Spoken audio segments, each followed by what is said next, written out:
Magandang tanghali mga bay. So ito na mga bay yung nabili natin. Tapos na nating linisan. Yan yung pork chop. Tapos may mga isda rin tayo, pusit. At basta yan na yun. Lahat ng ano. Tapos may laman-laman na bili natin. Yun mga bay.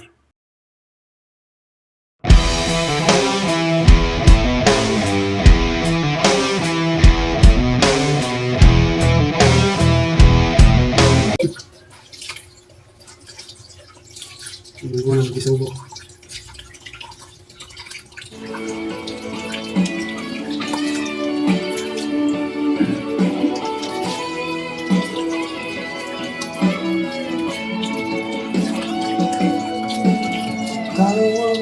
Dito sa ako nakilala Gusto naman siya. at ikaw rin ang una kong minahal. Ikaw ang una rin nagpaluha nitong aking mga mata. Sabi mo'y mahal mo rin ako.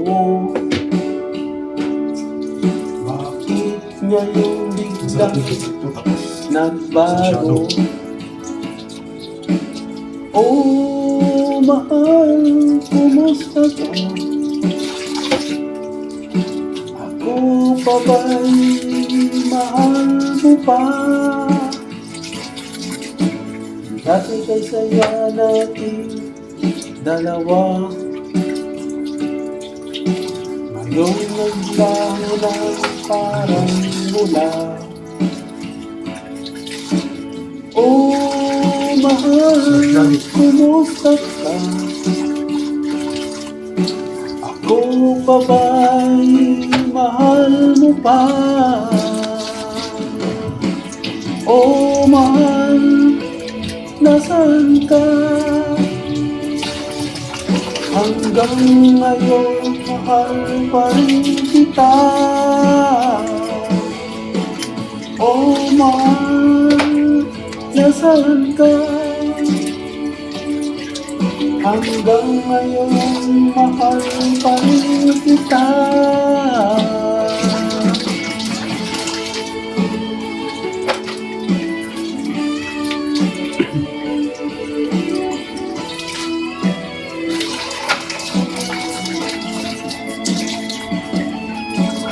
Sabi mo'y mahal mo rin ako. Bakit ngayon biglang nagbago? Oh, mahal, kumusta ka? Ako pa ba'y mahal mo pa? Dati kay saya natin dalawa, yung naglaho ng parang mula. Oh, mahal, kumusta ka? Ako pa ba'y mahal mo pa? Oh, mahal, nasaan ka? Hanggang ngayon, mahal pa rin kita. Oh, mahal, nasaan ka? Hanggang ngayon, mahal pa rin kita.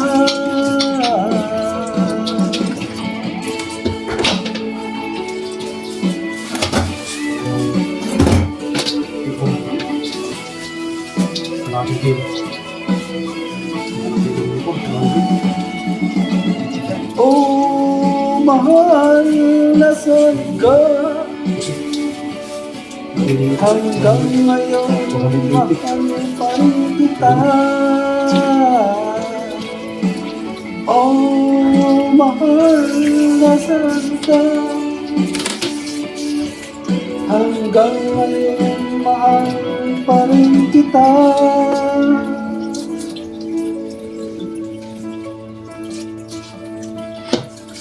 Masarap na luto nito mga bay. Sigang. Kaya ano. Butter. Butter shrimp.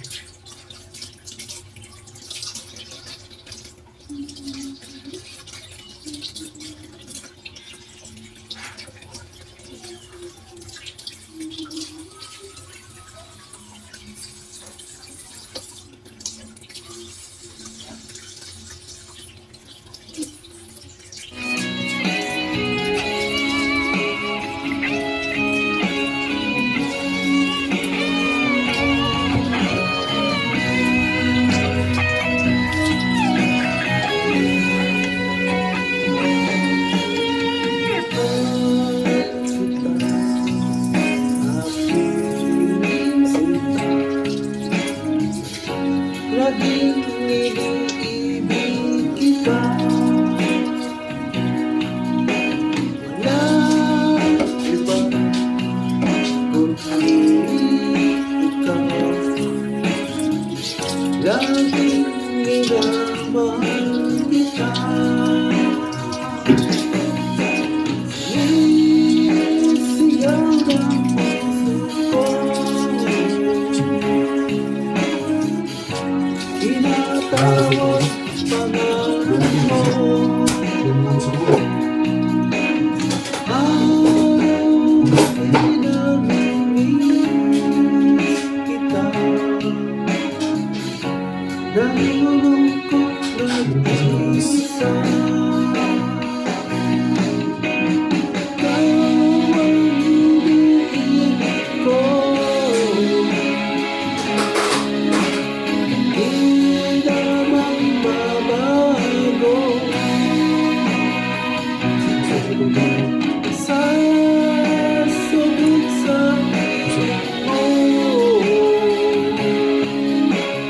Ang may namimiss ko.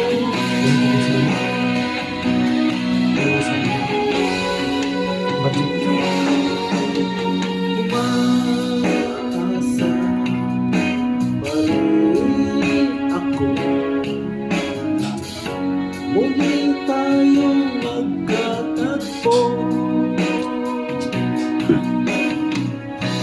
Ikaw pa rin ang iniibig ko. Kahit ikaw ay lumayo. Ikaw ang sigaw ng puso ko. Sinasambit ang pangalan mo. Araw-gabi namimiss kita. Nalulungkot nag-iisa. Ikaw ang iniibig ko.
tayo nila ngayon, no?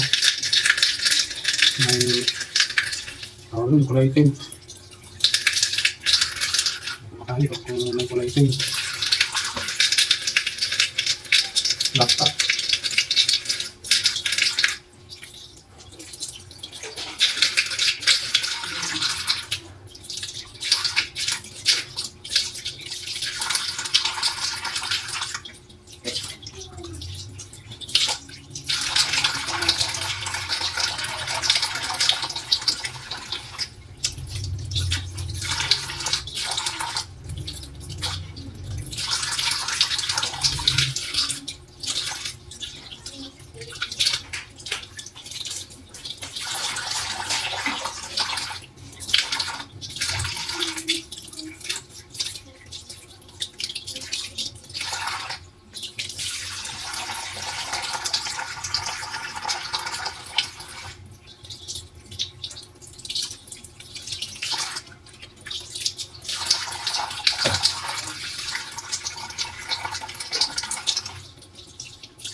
Gusto mo natin itong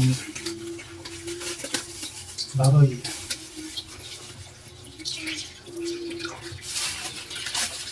Laman sa mga patsap na adobo kayo, no? Laman na adobo kat.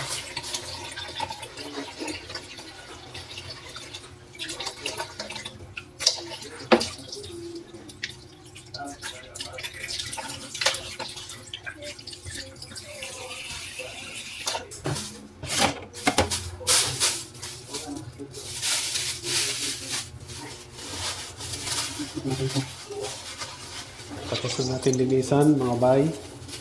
Ito na yung tilapia, bangus, salay-salay, saka bisugo. Meron din tayong hipon. Mayroon din tayong dalagang bukid. Tsaka yellowfin. Tapos pusit. Mayroon din tayong pork chop. Yan yung mga bayang na tapos natin hugasan yung mga pinamili natin.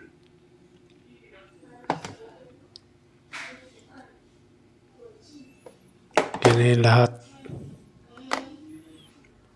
Stock ko kasi yan mga bay pang isang kinsinas para hindi masyadong magastos kung bili ka ng bili. Tapos kailangan mo na lang ilagay sa ref. Tapos kukuha na lang sila pag nagluto. Kasing para hindi na sila mahirapan pupunta ng palengke. Ganun yung ginawa ko mga bay para may stock ng pangulam. Bahala na lang sila magluto. Total marunong naman magluto yung mga naiwan sa bahay.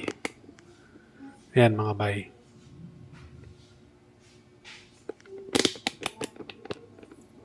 Mahal ng kilo ng hipon. 480 ang 1 kilo. Pati yung pusit, ang mahal ng kilo. Pati yung yellowfin.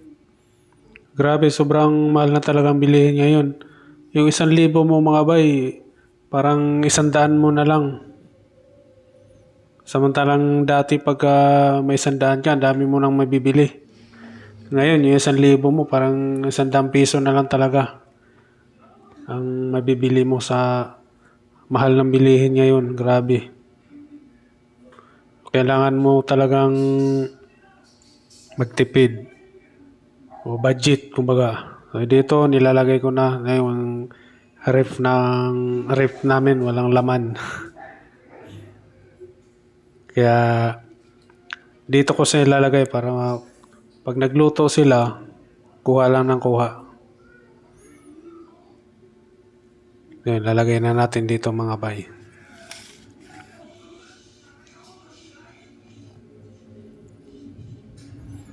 Yun si kuya. Lalagay na natin para ang laman tumigas, maging processed. Kasi kaninang umaga ko pa yan sa binili mga bay. Tapos ang oras na, tanghali na. Kaya JP, abot mo nga sa akin yan. Hindi masira. Abot mo sa akin yan. Kasi kaninang umaga pa nga yan. Oh, unahin mo yung malalaki. Tanghali, abutin ng mainit pati yung galing sa palengke. Kaya baka masira. So mas maganda yung Hawakan mo. maging ano na siya, proceed. So yun yung pinamalingki ko mga bay. So budget talaga yun, mga 3,000. 3,000 ang budget ko sa yan, pang isda, karne.